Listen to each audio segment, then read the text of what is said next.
ever. Ideally, what a peripheral is supposed to do is enhance your gaming experience in some completely optional, but sometimes kind of cool way. One of the best-selling games of all time, Wii Sports, it had some unofficial peripherals to it. And I think you know what I'm talking about. Those little plastic dongle doohickeys, whatever you call them, with like the baseball bat, the golf club attachment, and the tennis racket attachment, because you can put them on your Wii remote and you can feel like you're playing tennis or golf or baseball sports. And like you couldn't do that before.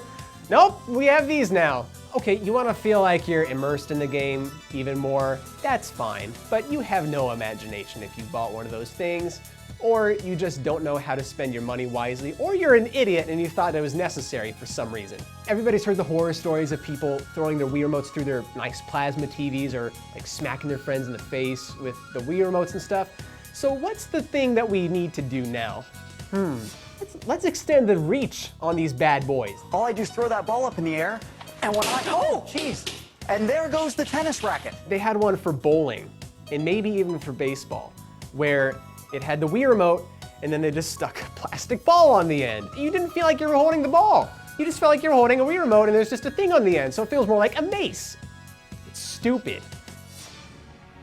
We all dread going to our friend's house and getting that third-party controller that's all gunked up and sticky. Those are the ones, they're the town bike of controller at your friend's house.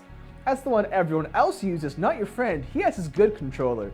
But the rest of us are stuck with this thing that someone might have put Cheetos in, the buttons might just stick every other time. When those buttons don't work just quite right and that stick ain't moving how it's supposed to, you're pretty miserable. Not too long ago, I helped set up a Mario Kart 64 LAN party for my friend's birthday.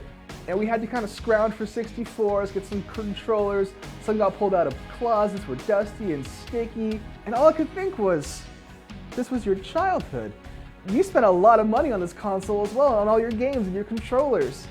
Have some pride, take care of your stuff. If you don't take care of your gear, I think less of you. The worst peripheral of all time, hands down, no pun intended, is the Power Glove. Any kid who was born in the 80s or grew up through the 80s, you wanted a Power Glove. Why? Because the wizard tricked us.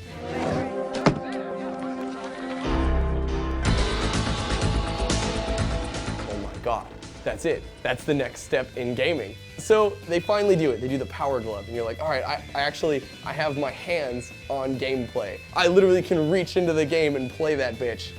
Unfortunately, it was nothing like that. All you ever saw from Nintendo was this, right? Oh, look, it's a glove, it's all cool. They didn't mention this fucking thing, which is actually what you do need to make the Power Glove work on your TV. See, these little things would connect in and would make this really awkward little angle thing that would have to go around your TV.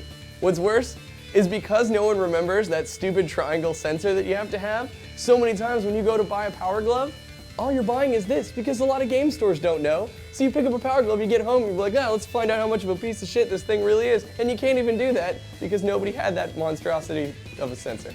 So every game would have a code.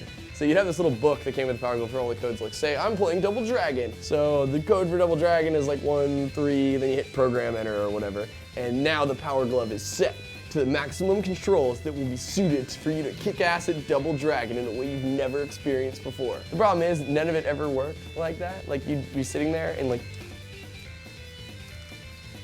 and it just eventually turns into this, and then you just say, fuck it, and then you just turn it, and you just play with the D-pad and the damn buttons. Because they knew. They knew it would suck. That's why they built a controller into the damn thing.